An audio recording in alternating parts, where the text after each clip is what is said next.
मर जी, मैंने कुछ ही दिन पहले कॉलेज जाना शुरू किया है। वहां जब मैं अपने सहपाठियों से बात करती हूँ तो वो हमेशा लड़कों और अपने बॉयफ्रेंड्स की ही बात करते रहते हाँ हैं, जिसकी बहुत। वजह से मुझे उनसे बात करना अच्छा नहीं लगता। जब बात नहीं करती तो अहंकारी कहते हैं। हाँ, वो अहंकारी ठीक है, लेकिन बात करना ठीक नहीं। अहंकारी को हमको कहें या हमको बेवकूफ कहें या पुराने जमाने की कहें, ये बात ठीक है, लेकिन हमको ऐसे बच्चों से बात नहीं करनी जो हमारे अंदर गंदी बातें डालें, जो गंदे संस्कार डालें, जो गंदे मार्ग में बढ़ने के लिए कहें। मित्र वही होता है जो अच्छे मार्ग में बढ़ावे, कुपंथ का त्याग कराकर सुपंथ में चलावे, उसे मित्र कहते हैं। बिल्कुल आप अपने को सुरक्षित रखिए। जब तक आप अपने जीवन को किसी पद पर, किसी उन्नति पर ना, तब तक मनोरंजन में मत लगो।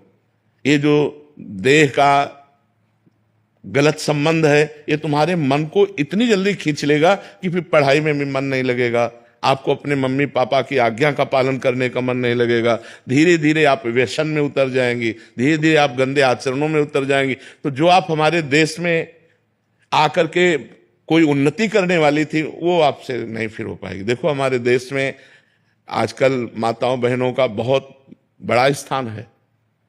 राष्ट्रपति भी हमारे देश की देवी ही है। तो ऐसा नहीं कि बच्चियां, देखो बच्चियां जाकर बॉर्डर में राइफल गन लिए हुए गोली खाने के लिए तैयार है।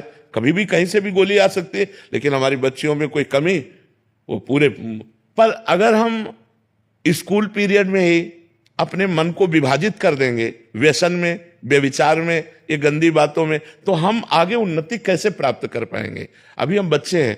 जब आप बॉयफ्रेंड बनाओगे, जब आप गलत विचारों में फंसोगे, तो एक दूसरे के विचारों का आकर्षण होगा और वो तुम्हारे चिंतन पर दबाव डालेगा।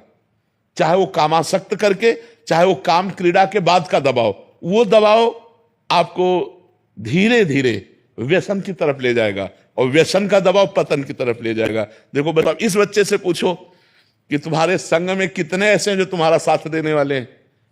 कोई साथ नहीं देगा, उपहास और करेगा।